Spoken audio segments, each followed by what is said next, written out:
Bonsoir à tous. À la une de ce journal, le tribunal militaire durcit le ton à l'encontre des leaders du consortium de la société civile anglophone après avoir rejeté leur demande de mise en liberté. Sous surveillance judiciaire, les juges estiment que la gravité des chefs d'accusation expose les prévenus à une peine de mort. Un coup de théâtre précédé au tribunal militaire par l'arrestation des deux fils de Paul Aya Abiné, arrestation inexpliquée selon les proches, et ce haut magistrat en fonction incarcéré en violation de ses droits fait-il partie des 7 cas d'indiscipline ou des magistrats envoyés en retraite lors du Conseil supérieur de la magistrature qui s'est tenu en mi-journée au palais de l'Unité à Yaoundé. Des précisions à suivre au cœur de ce journal.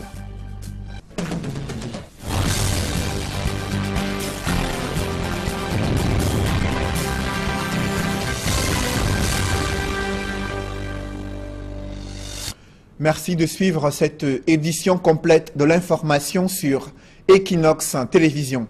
Le tribunal militaire durcit le ton dans ce procès qui oppose l'État du Cameroun à une vingtaine de personnes jugées dans le cadre de la crise anglophone après avoir rejeté la demande de mise en liberté sous surveillance judiciaire des leaders du consortium de la société civile anglophone.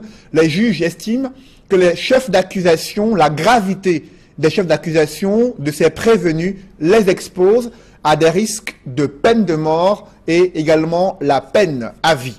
Des précisions dans ce reportage de Joël Essengue et Marcelin Gansop. Le verdict est tombé tel un couperet, mettant KO Maître Abombala et Fontaine Neba, dont la demande de mise en liberté a été rejetée par la présidente du tribunal militaire de Yaoundé.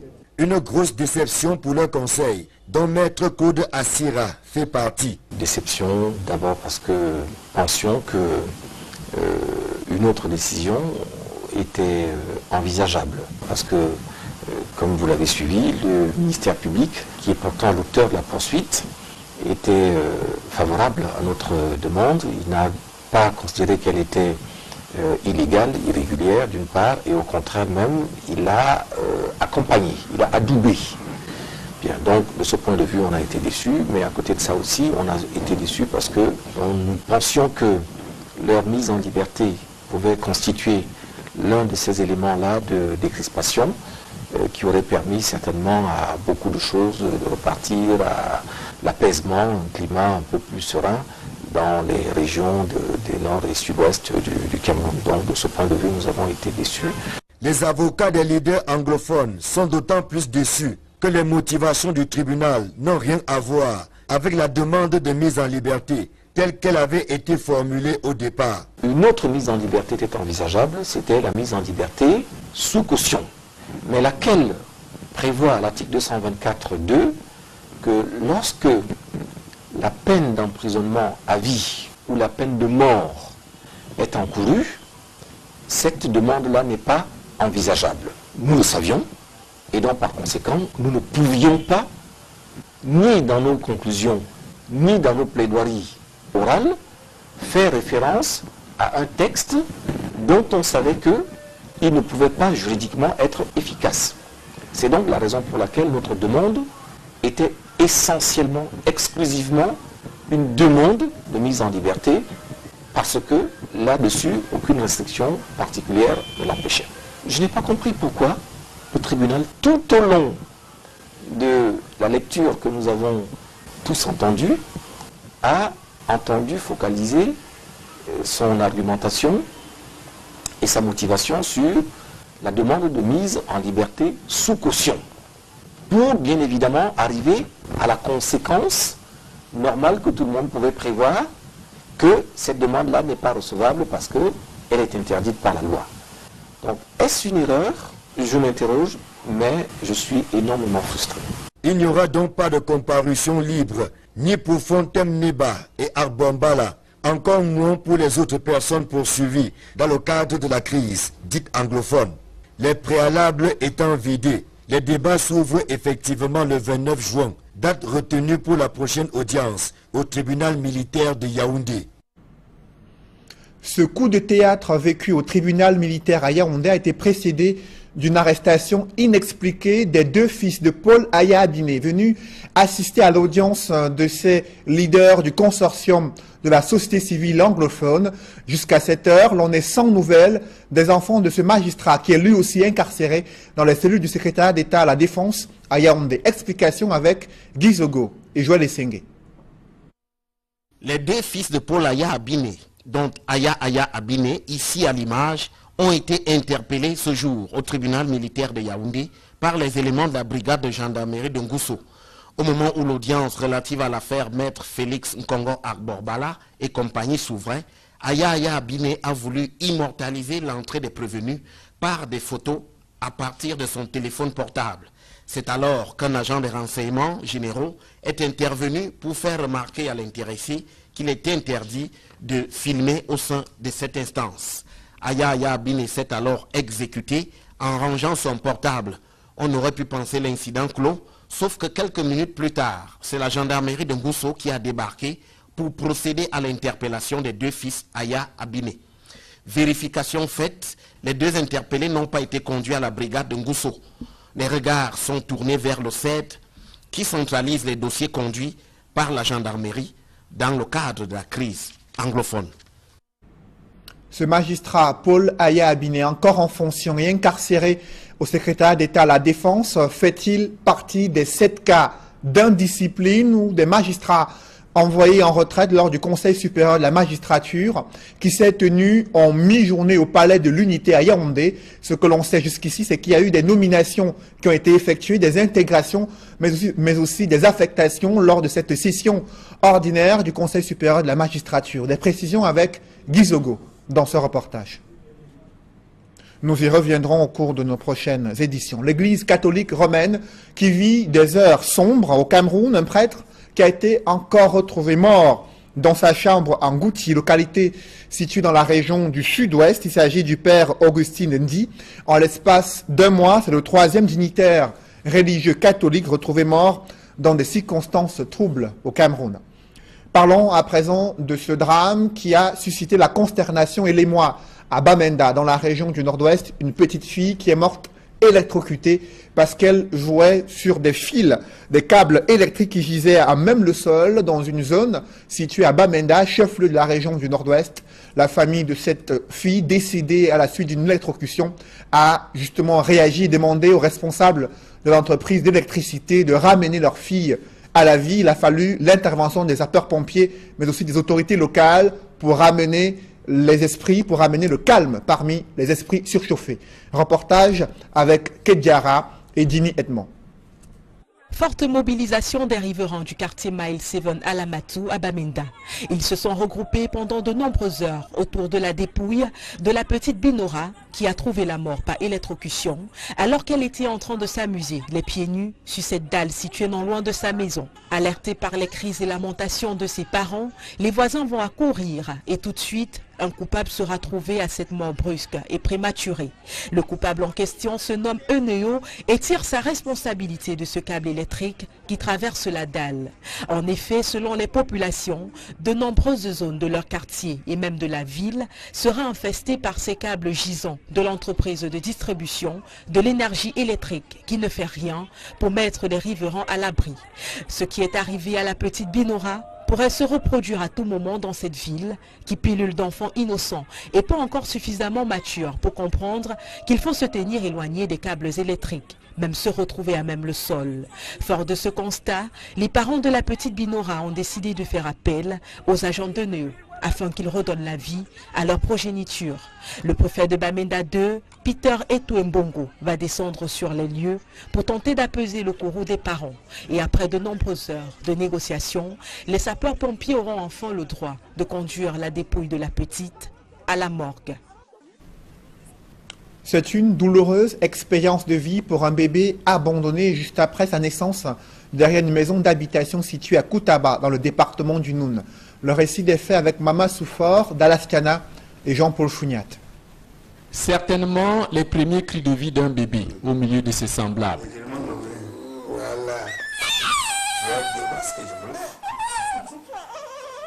Il cristallise toutes les attentions du personnel médical et reçoit ses premiers soins au centre de santé de Ngandep. petit village dans l'arrondissement de Koutaba. Il a fait en santé, puisque tout à l'heure, il a fait le méconium, les premiers seuls, et en plus de ça, il a demandé d'aider. À sa venue dans ce monde, le nourrisson était programmé à une mort certaine, mais le sort lui a offert comme premier berceau l'arrière d'une cuisine. Debout à 3 heures du matin pour apprêter le repas précédant le jeûne de cette journée de Ramadan, ce musulman pratiquant découvre le bébé abandonné, à même le sol. De ma maison, je suis entré dans la cuisine. J'ai trouvé, j'ai compris les pleurs d'un enfant derrière ma cuisine. J'ai torché devant la porte de mon grand. Je n'ai vu personne. J'ai encore compris les pleurs de l'enfant. Je tourne derrière la cuisine, je vois l'enfant couché derrière ma cuisine. Informé, Dame Kwam Cécile, chef de centre des affaires sociales de Koutaba, lance le cri d'une mère sous le choc à la maman du bébé, certainement en pleine balade dans la nature. Ton joli bébé que tu as touché pendant 9 mois, tu as touché quand il était dans le ventre. Cet enfant a besoin de toi, plus que de personne maintenant, s'il te plaît. Viens vers nous et reprends ton bébé et tu joues ton rôle de mère. Porté disparu sans le moindre indice à l'annonce de ce forfait, la brigade de gendarmerie de Koutaba mène des enquêtes pour rattraper la mère fugitive. D'après le service des affaires sociales, sans sa maman, encore moins un membre de sa famille biologique, le bébé sera confié à un centre d'accueil. Bien dur pour ce bout de chou, sa première expérience de vie sur la terre des hommes. Pourriez-vous aujourd'hui effectuer une dictée sans faute d'orthographe ni de grammaire? Des candidats au BEPC ont dû affiner leur UI et faire appel à toutes leurs connaissances pour affronter l'épreuve de dictée qui s'est déroulée ce matin au lycée bilingue de Daido. Nos reporters y étaient présents et ont assisté à cette épreuve de dictée. Reportage Julienne Berthe-Bissaï. Dans cette classe de 3e espagnol, les candidats assis affrontent l'épreuve de dictée. Il est 10h30. Ici, chacun s'attelle à suivre attentivement la prononciation des mots pour éviter d'éventuelles fautes. Pour le créateur du, on m'avait surnommé le protégé des dieux. Entre guillemets, le protégé des dieux. La lecture terminée, l'enseignante procède à la relecture et les candidats aux dernières vérifications de leur copie. Satisfaits de cette épreuve, l'on peut lire sur leur visage la sérénité. Par rapport à l'épreuve de dictée, ça a été bon pour moi. De mon cas, j'ai seulement eu je peux dire 5 fautes. Bon, j'ai trouvé la dictée un peu facile. Il n'y avait pas trop d'accord. Il n'y avait pas trop d'accord à faire sur la dictée. Ces candidats appelés à maîtriser les règles d'orthographe et de grammaire sont malheureusement confrontés à des difficultés langagières qui remettent parfois en question leur formation et niveau d'études. Les enfants ont plutôt un niveau faible aujourd'hui, presque en tout. Mais en français, c'est plus grave encore. En grammaire, les accords sont souvent difficiles pour les enfants. Avec l'auxiliaire être, avec l'auxiliaire avoir, il faut qu'au niveau du BEPC, par exemple, avant le BEPC même, que les collègues puissent insister davantage par rapport à ces accords. À côté de cette question de formation, s'ajoute le phénomène des abréviations répandu par la venue des nouvelles technologies de l'information et de la communication. En anglais aussi, nous avons noté ces abréviations-là qui n'arrangent pas le niveau de langue des enfants. Justement, l'influence aujourd'hui, ce n'est pas seulement les médias ou les TIC, mais c'est aussi le camp franglais qui est dehors là. Vous savez que je suis cam, ou je cam, ainsi de suite. Tout ça influence et l'anglais et le français, malheureusement. Le barème de correction de l'épreuve de dictée est segmenté en 4 parties. Les fautes simples d'orthographe, les accents, les ponctuations et non-respect des majuscules coûtent chacun 1 point au candidat. Les fautes d'orthographe avec incidence sémantique et celles de grammaire coûtent à leur tour 2 points chacune au candidat.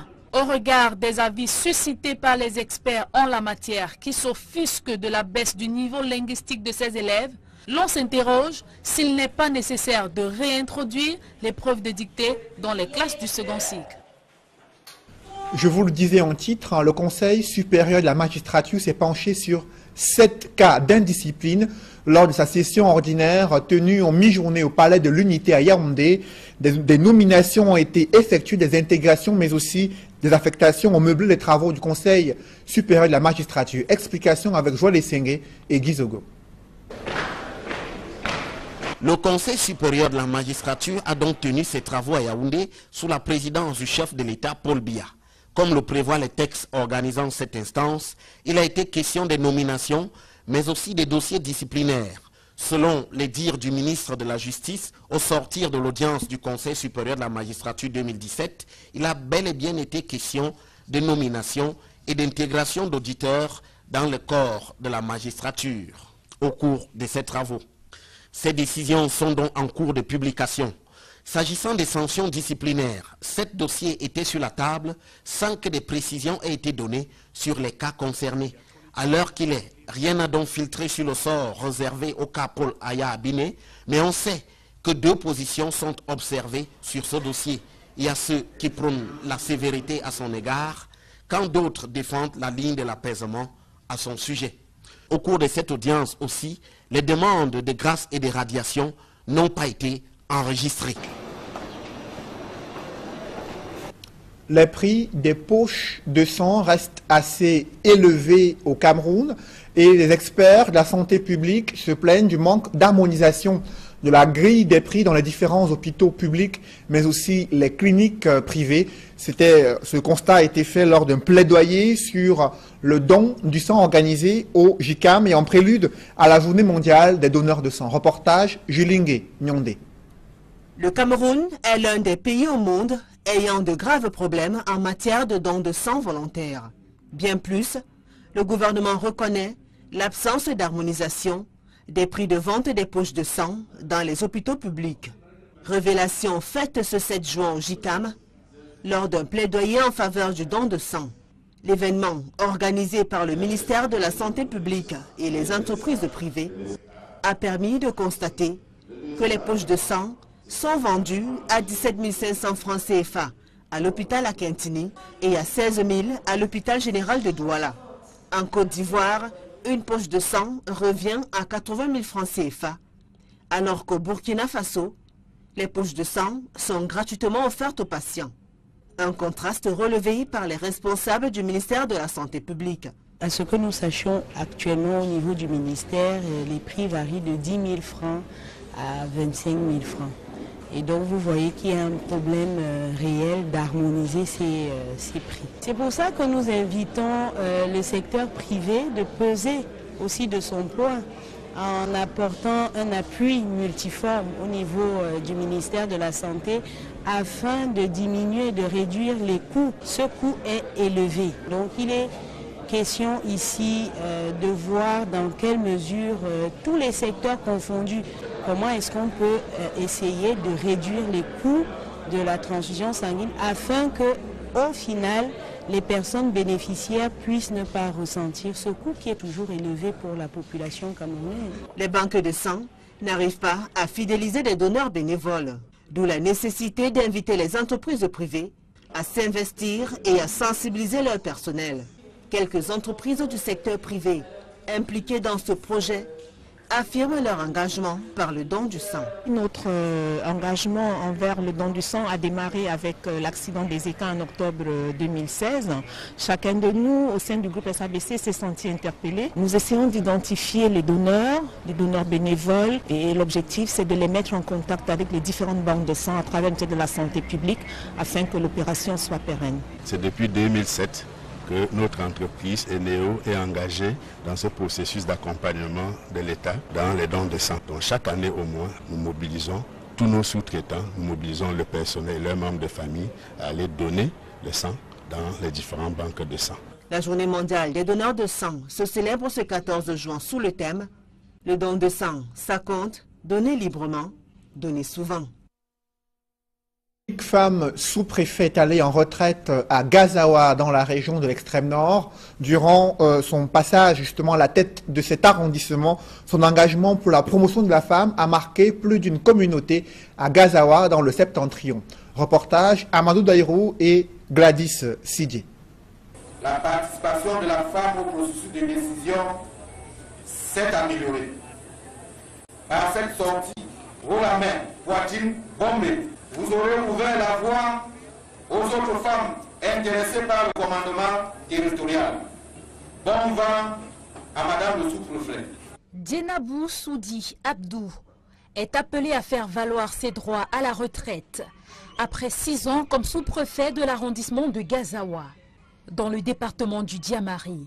Elle a longtemps œuvré pour la scolarisation de la jeune fille dans une région où le taux de mariage précoce est élevé. Au moment où elle prend sa retraite, c'est tout l'arrondissement de Gazawa qui salue son dynamisme. Nous ne sommes que heureuses parce que c'est une grande femme qui nous quitte comme ça.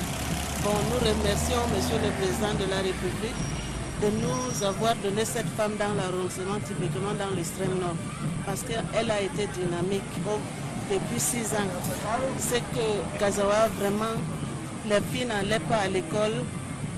Elle a quand même pu amener beaucoup de filles à l'école et elle s'est mariée un peu très tôt, à l'âge de 12 ans. Elle n'arrivait même pas en 6e. Difficile par contre pour certaines femmes de Gazawa de la voir partir. Elle qui n'a pas hésité à mettre sur pied des plateformes pour favoriser l'épanouissement des femmes. Vraiment, c'est une triste nouvelle pour nous parce qu'elle a été une mère pour nous, une mère pour toute l'arrondissement. Elle a apporté beaucoup pour les femmes, surtout moi je déplore les cas des femmes parce qu'elle comprenait les problèmes des femmes. Si une femme venait se plaindre, elle sait comment ménager cette femme-là. Et pour nous, vraiment, son départ nous attriste. C'était une femme très dévouée, assidue, rigoureux dans son travail et elle nous a donné vraiment le meilleur d'elle-même. Elle nous a donné un bon exemple. Gazawa est un arrondissement qui accueille des soldats déployés dans la lutte contre Boko Haram. Le préfet du Diamari a interpellé le nouveau sous-préfet, Evaritus Soukanken, sur les grands chantiers qui l'attendent. Il doit, entre autres, redynamiser les comités de vigilance. Les femmes de Gazawa ont quant à elles émis le vœu de voir une autre femme occuper un poste de responsabilité dans la région de l'extrême nord. D'autres femmes politiques, leaders d'opinion, activistes des droits de l'homme, se plaignent de la mise à l'écart des femmes dans la gestion des conflits sociopolitiques et des crises sécuritaires au Cameroun, qu'il s'agisse de la lutte contre le terrorisme ou la crise anglophone. Les stratégies mal ficelées conduisent à l'échec des négociations sans une implication réelle des femmes. Pourtant, les Nations Unies recommandent l'intégration des femmes dans les opérations de maintien de la paix au Cameroun, le gouvernement qui fait la sourde oreille à la suite de cette résolution. Reportage Élisée Bogba et Aïk Cyril. La résolution des remous sociaux est un véritable caillou dans la chaussure des pouvoirs publics au Cameroun. Probablement parce que jusqu'ici, ce sont les hommes qui ont été aux avant-postes en adoptant des stratégies qui pour la plupart ont échoué. Les hommes ont échoué à plus d'un titre parce que chaque jour davantage, il y a escalade de la violence. Les mécanismes institutionnels officiels ont montré leurs limites. Il faut aujourd'hui réinventer la gestion internationale des conflits africains à partir des réalités endogènes. Si les hommes ont étalé leur incapacité à pouvoir régler les crises sociales, le moment est peut-être venu de faire confiance aux femmes. La femme a la présomption d'être, par définition, dans une prédisposition de pacification des rapports sociaux. Ce que n'est pas l'homme. L'homme est reconnu, me semble-t-il, par sa bestialité et peut-être sa brutalité anticipée, si vous voulez. Là, dans une prédisposition naturelle de la femme, fait qu'on estime que la femme engagée dans la résolution de conflits peut être un vecteur fondamental de pacification et d'anticipation. Vu sous cet angle, une présence des femmes dans des opérations de maintien de la paix peut aider à faire bouger les lignes. La femme qui a été violée, qui a été traumatisée, ne peut pas s'ouvrir à un homme parce qu'elle a honte, parce qu'il s'agit de son intimité. Quand il y a une autre femme dans la mission de paix, elle est plus apte, elle est plus enclin à poser son problème à une autre femme comme elle qui peut mieux la comprendre. Il y a des choses qu'on néglige, que les hommes négligent, pas parce qu'ils ne veulent pas, mais parce que ça ne leur vient pas à l'esprit. Les serviettes hygiéniques, parce que c'est spécifique. Donc les femmes dans les missions de paix ont cette capacité de penser à des besoins spécifiques des femmes, n'est-ce pas, et des filles auxquels les hommes ne pensent pas toujours. Donc l'implication des femmes est d'importance capitale si nous voulons vraiment faire changer les choses. Les Nations Unies l'ont compris et ont voté depuis une vingtaine d'années la résolution 1325 qui commente une plus grande implication des femmes dans le règlement des crises. Résolution qui tarde encore à entrer en application au Cameroun. La résolution a demandé que le visage des femmes soit transformé et qu'elles deviennent des actrices à part entière dans le processus de paix. Ça fait 17 ans déjà que la résolution a été adoptée. Les États ne se sont pas empressés à avoir des plans d'action nationaux. Mais je voudrais quand même dire, le plan d'action national est d'importance capitale pour pouvoir un peu structurer, encadrer la participation des femmes dans le processus et à s'assurer que l'État en fait une priorité. Une table ronde sur le rôle de la femme dans la résolution non violente des conflits se tient à Yaoundé. La réflexion devrait déboucher sur la création d'un réseau de femmes investies du pouvoir de médiation et de prévention des crises. Le réseau aura donc pour but d'essayer de faire de la médiation afin de prévenir les conflits quand ils ne sont pas encore nés, ou alors afin d'en mitiger les effets, là où il y a déjà des conflits. Donc le réseau est d'importance capitale au regard du fait que les défis sécuritaires sont de plus en plus croissants dans notre pays. Exposés et échanges meublent les débats entre participants venus de diverses régions du pays, sur invitation de la section Cameroun de la Women International League for Peace and Freedom, la Ligue internationale des femmes pour la paix et la liberté. De nombreuses barrières culturelles empêchent des parents camerounais de prendre conscience de l'existence d'un traitement pour leurs enfants qui naissent avec des malformations congénitales. Des détails dans ce reportage de Mitterrandam et Donald Anouzwa.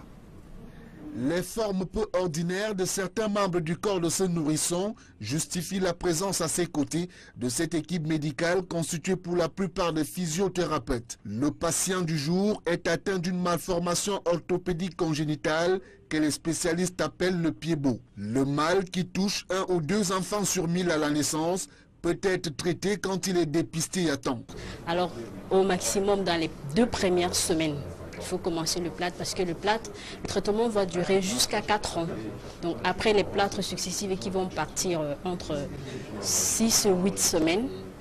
Après il faut maintenir parce que la correction elle est successive. Vous voyez la déformation du pied, il est entré là, la déformation est entrée. Donc on corrige successivement avec des plâtres. Après les plâtres, il faut maintenir le pied parce qu'il peut arriver des cas de récidive. Pour les spécialistes, le pied-bot, qui est une malformation du pied assez fréquente, demeure une affaire clinique et non mystique. Beaucoup de personnes ont toujours tendance à croire que c'est de la sorcellerie et puis parfois certains parents rejettent ses enfants. Ce que nous conseillons à tous ces parents, c'est de les amener auprès des services de kinésithérapie pour une éventuelle évaluation. Le coût du traitement, quant à lui, varie en fonction des cas qui se présentent aux physiothérapeutes. Ça coûte environ 50 000 pour les malades qui sont un peu jeunes, moins de 2 ans. Mais quand il est plus de 2 ans, c'est un peu cher parce qu'il y a autant que sera nécessaire de faire une petite opération pour compléter le traitement. Donc avec ça, ça va coûter environ 150 000 à 200 000. Le Cameroun compte actuellement 24 centres de formation sanitaire chargés de traiter le pied-bot. À l'escale internationale, la première dame du Nigeria tente de rassurer l'opinion de son pays sur l'état de santé de Muhammadu Buhari après l'avoir rendu visite à Londres. Elle rassure que le président nigérian sera bientôt de retour et qu'il se porte bien, alors que la santé du président nigérian avait suscité de vives inquiétudes durant les semaines antérieures au Nigeria. Reportage Gladys Sidi. Muhammadu Buhari va mieux. Selon Aïcha Buhari, qui s'est rendue à Londres le 30 mai au chevet de son mari malade. Depuis son arrivée au pouvoir, le président Buhari est acculé par des problèmes de santé fréquents. En début d'année, il avait déjà effectué un arrêt maladie de 2 mois à Londres avant de s'y rendre encore début mai. Ces sorties sanitaires du président accentuent les inquiétudes des Nigérians qui s'interrogent sur ses aptitudes à conduire la destinée du pays. Aïcha Buhari se veut rassurante quant à l'état de santé de son mari. Elle a remercié le vice-président Yemi Osinbajo, qui assure la direction des affaires. Elle lui a dit que son mari sera bientôt de retour. Les causes de la maladie du président nigérian n'ont pas été dévoilées. Mais il a semblé extrêmement affaibli lors de ses dernières apparitions publiques. Il a d'ailleurs été absent de plusieurs grands rendez-vous politiques. De folles rumeurs ont fait le tour de la toile concernant son état de santé et faisant même allusion à son décès. Des informations démenties par son porte-parole, Garba Chebou. Il n'y a donc pas d'inquiétude à se faire. Le président nigérien Muhammadu Buhari va mieux. Il répond plutôt bien aux traitements qui lui sont administrés à Londres, selon son épouse. Messieurs, c'est la fin de ce journal. Je vous invite à suivre 2 rendez-vous ce soir sur Equinox Télévision Actu Santé où Flavien Dongo reçoit les plus grands spécialistes de la santé au Cameroun, mais aussi dans le monde. Et 237, le débat, émission politique en ce milieu de semaine, présentée par Duval Fangwa. Merci de rester sur Equinox Télévision.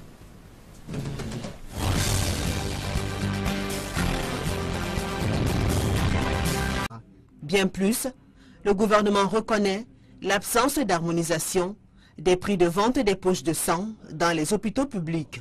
Révélation faite ce 7 juin au JICAM lors d'un plaidoyer en faveur du don de sang. L'événement, organisé par le ministère de la Santé publique et les entreprises privées, a permis de constater que les poches de sang sont vendues à 17 500 francs CFA à l'hôpital Akintini et à 16 000 à l'hôpital général de Douala. En Côte d'Ivoire, une poche de sang revient à 80 000 francs CFA, alors qu'au Burkina Faso, les poches de sang sont gratuitement offertes aux patients. Un contraste relevé par les responsables du ministère de la Santé publique. À ce que nous sachions actuellement au niveau du ministère, les prix varient de 10 000 francs à 25 000 francs.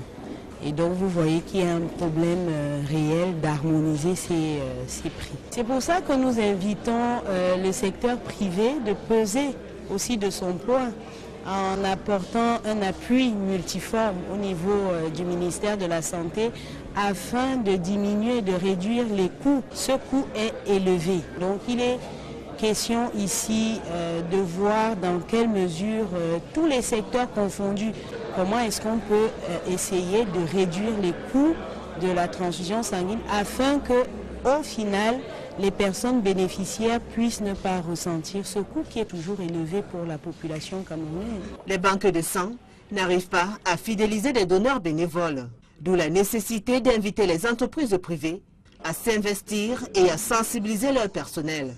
Quelques entreprises du secteur privé impliquées dans ce projet affirment leur engagement par le don du sang. Notre engagement envers le don du sang a démarré avec l'accident des équins en octobre 2016. Chacun de nous, au sein du groupe SABC, s'est senti interpellé. Nous essayons d'identifier les donneurs bénévoles, et l'objectif, c'est de les mettre en contact avec les différentes banques de sang à travers le ministère de la Santé publique afin que l'opération soit pérenne. C'est depuis 2007 que notre entreprise Eneo est engagée dans ce processus d'accompagnement de l'État dans les dons de sang. Donc chaque année au moins, nous mobilisons tous nos sous-traitants, nous mobilisons le personnel et leurs membres de famille à aller donner le sang dans les différentes banques de sang. La journée mondiale des donneurs de sang se célèbre ce 14 juin sous le thème « Le don de sang, ça compte, donner librement, donner souvent ».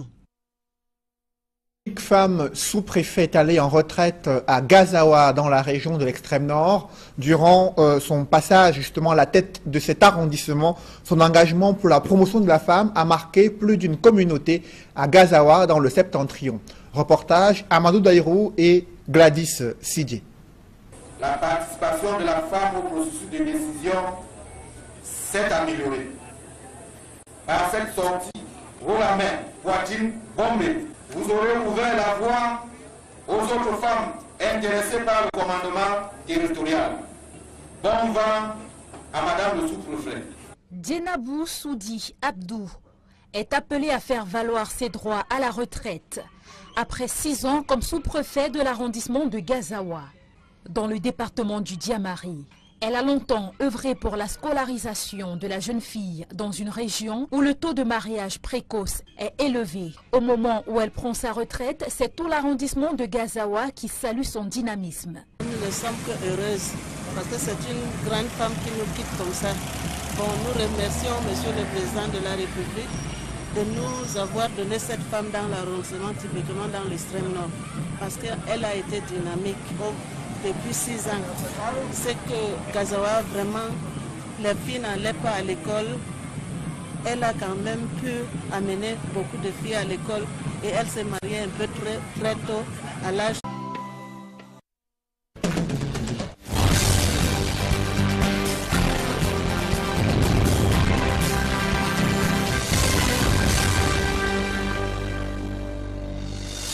Bonsoir à tous. À la une de ce journal, le tribunal militaire durcit le ton à l'encontre des leaders du consortium de la société civile anglophone après avoir rejeté leur demande de mise en liberté. Sous surveillance judiciaire, les juges estiment que la gravité des chefs d'accusation expose les prévenus à une peine de mort. Un coup de théâtre précédé au tribunal militaire par l'arrestation des 2 fils de Paul Aya Abiné, arrestation inexpliquée selon les proches, et ce haut magistrat en fonction incarcéré en violation de ses droits fait-il partie des 7 cas d'indiscipline ou des magistrats envoyés en retraite lors du Conseil supérieur de la magistrature qui s'est tenu en mi-journée au palais de l'Unité à Yaoundé. Des précisions à suivre au cœur de ce journal.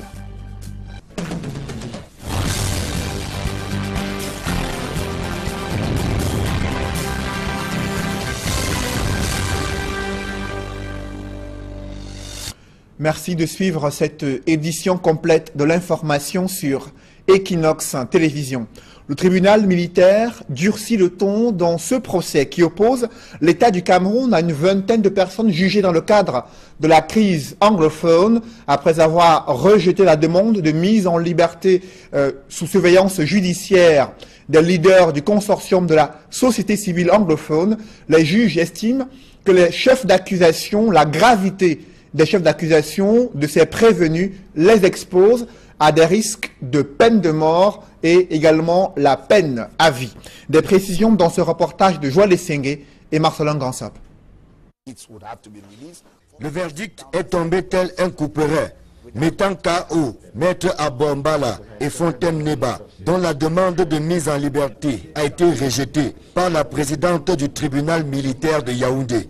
Une grosse déception pour le conseil, dont Maître Claude Assira fait partie. Déception d'abord parce que nous pensions qu'une autre décision était envisageable. Parce que, comme vous l'avez suivi, le ministère public, qui est pourtant l'auteur de la poursuite, était favorable à notre demande. Il n'a pas considéré qu'elle était illégale, irrégulière d'une part, et au contraire même, il a accompagné, il a adoubé.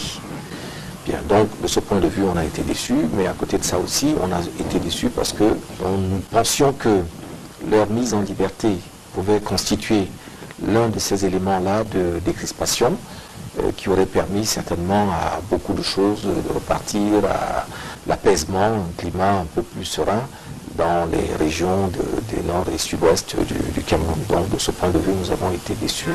Les avocats des leaders anglophones sont d'autant plus déçus que les motivations du tribunal n'ont rien à voir avec la demande de mise en liberté telle qu'elle avait été formulée au départ. Une autre mise en liberté était envisageable, c'était la mise en liberté sous caution, mais laquelle prévoit à l'article 224.2 que lorsque la peine d'emprisonnement à vie ou la peine de mort est encourue, cette demande-là n'est pas envisageable. Nous le savions, et donc par conséquent, nous ne pouvions pas, ni dans nos conclusions, ni dans nos plaidoiries orales, faire référence à un texte dont on savait qu'il ne pouvait pas juridiquement être efficace.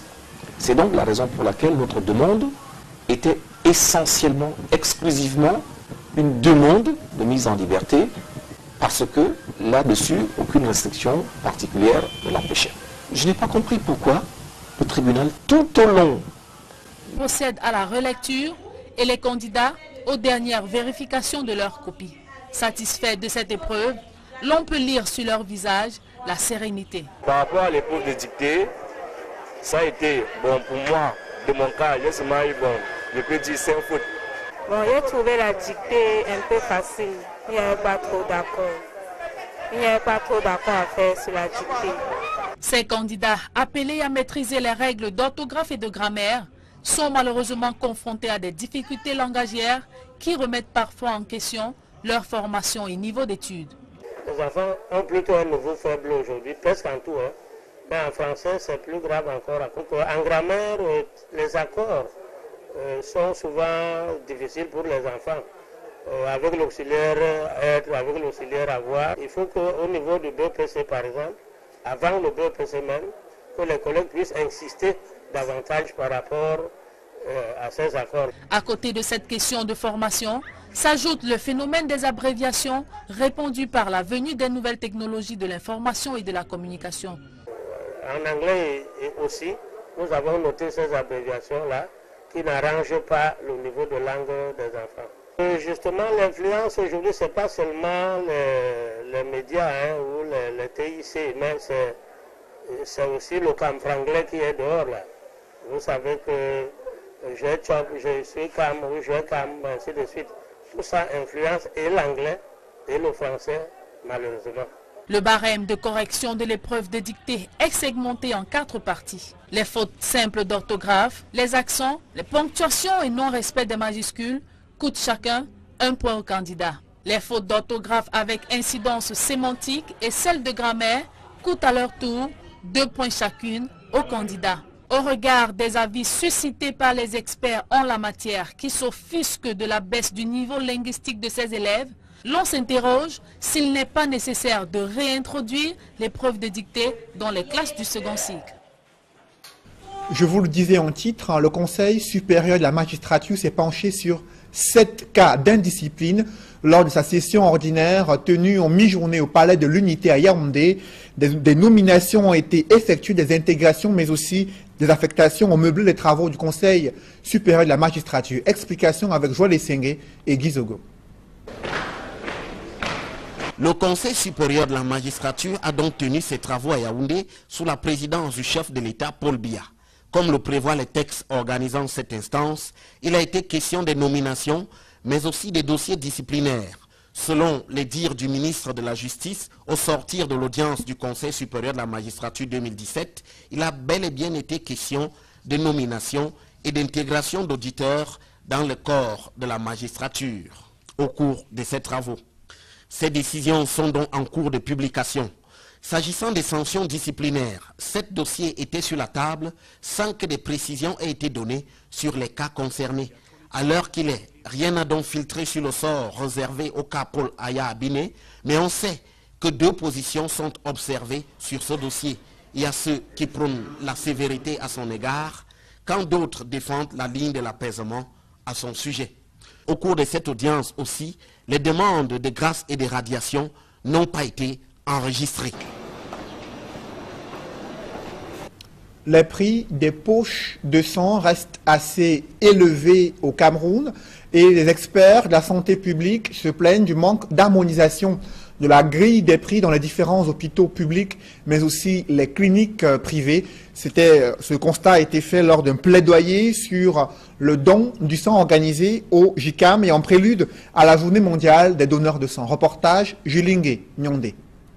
Le Cameroun est l'un des pays au monde ayant de graves problèmes en matière de dons de sang volontaire. De la lecture que nous avons tous entendue, a entendu focaliser son argumentation et sa motivation sur la demande de mise en liberté sous caution, pour bien évidemment arriver à la conséquence normale que tout le monde pouvait prévoir, que cette demande-là n'est pas recevable parce qu'elle est interdite par la loi.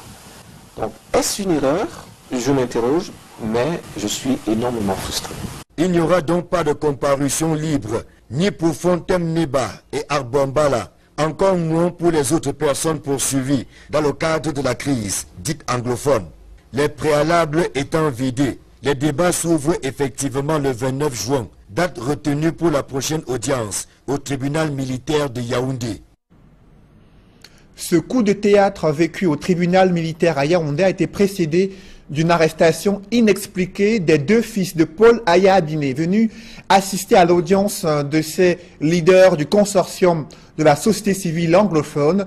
Jusqu'à cette heure, l'on est sans nouvelles des enfants de ce magistrat qui est lui aussi incarcéré dans les cellules du secrétariat d'État à la Défense à Yaoundé. Explication avec Guy Zogo et Joël Essengé.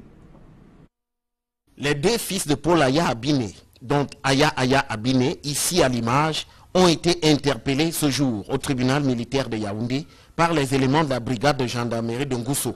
Au moment où l'audience relative à l'affaire Maître Félix Nkongo Agborbala et compagnie s'ouvrait, Aya Abiné a voulu immortaliser l'entrée des prévenus par des photos à partir de son téléphone portable.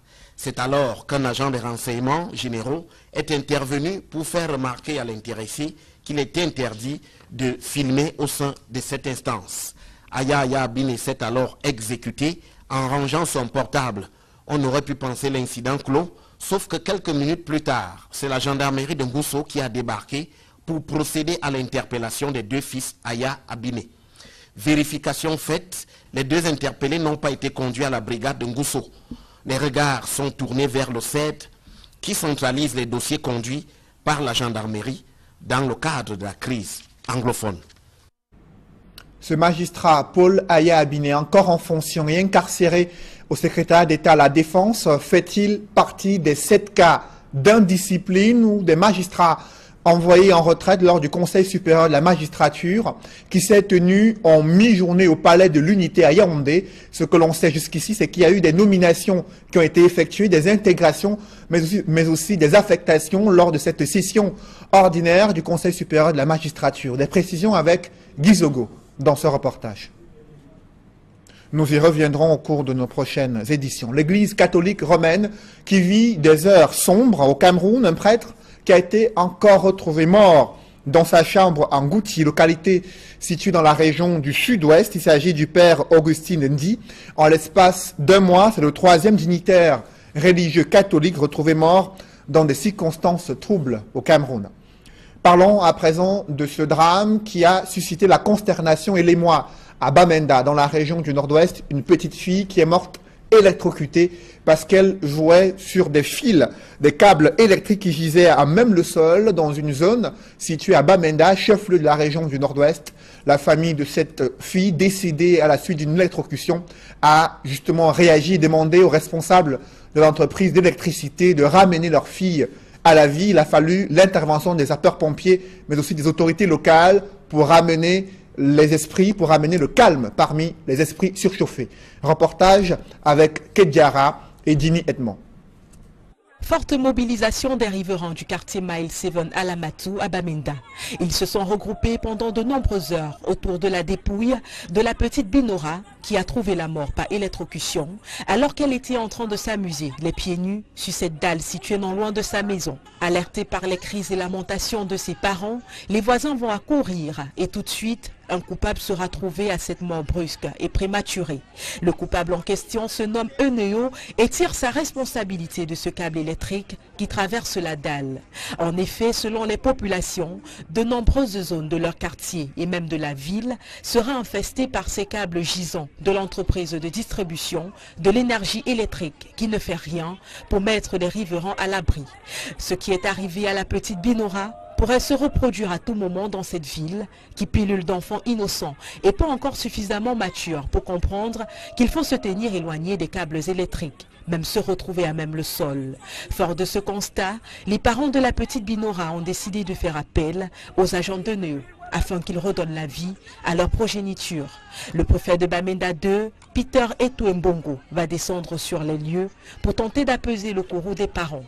Et après de nombreuses heures de négociations, les sapeurs-pompiers auront enfin le droit de conduire la dépouille de la petite à la morgue. C'est une douloureuse expérience de vie pour un bébé abandonné juste après sa naissance derrière une maison d'habitation située à Koutaba, dans le département du Noun. Le récit est fait avec Mama Soufor, Dalaskana et Jean-Paul Chouniat. Certainement les premiers cris de vie d'un bébé au milieu de ses semblables.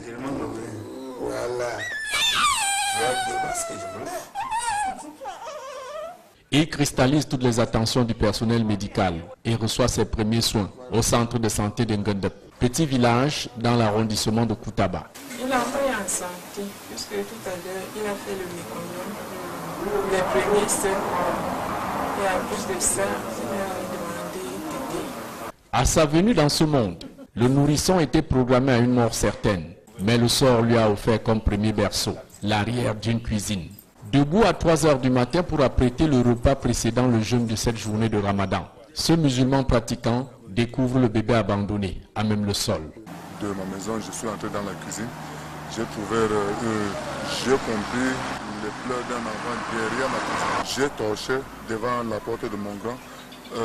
Je n'ai vu personne. J'ai encore compris les pleurs de l'enfant. Je tourne derrière la cuisine, je vois l'enfant couché derrière ma cuisine.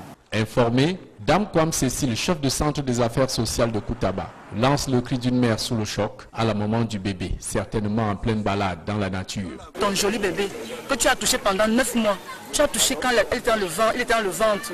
Cet enfant a besoin de toi, plus que de personne maintenant, s'il te plaît. Viens vers nous et reprends ton bébé et tu joues ton rôle de mère. Porté disparu sans le moindre indice à l'annonce de ce forfait, la brigade de gendarmerie de Koutaba mène des enquêtes pour rattraper la mère fugitive. D'après le service des affaires sociales, sans sa maman, encore moins un membre de sa famille biologique, le bébé sera confié à un centre d'accueil. Bien dur pour ce bout de chou, sa première expérience de vie sur la terre des hommes. Pourriez-vous aujourd'hui effectuer une dictée sans faute d'orthographe ni de grammaire? Des candidats au BEPC ont dû affiner leur UI et faire appel à toutes leurs connaissances pour affronter l'épreuve de dictée qui s'est déroulée ce matin au lycée bilingue de Daido. Nos reporters y étaient présents et ont assisté à cette épreuve de dictée. Reportage Julienne Berthe-Bissaï. Dans cette classe de 3e espagnol, les candidats assis affrontent l'épreuve de dictée. Il est 10h30. Ici, chacun s'attelle à suivre attentivement la prononciation des mots pour éviter d'éventuelles fautes. Pour le créateur du, on m'avait surnommé le protégé des dieux. Entre guillemets, le protégé des dieux. La lecture terminée, l'enseignante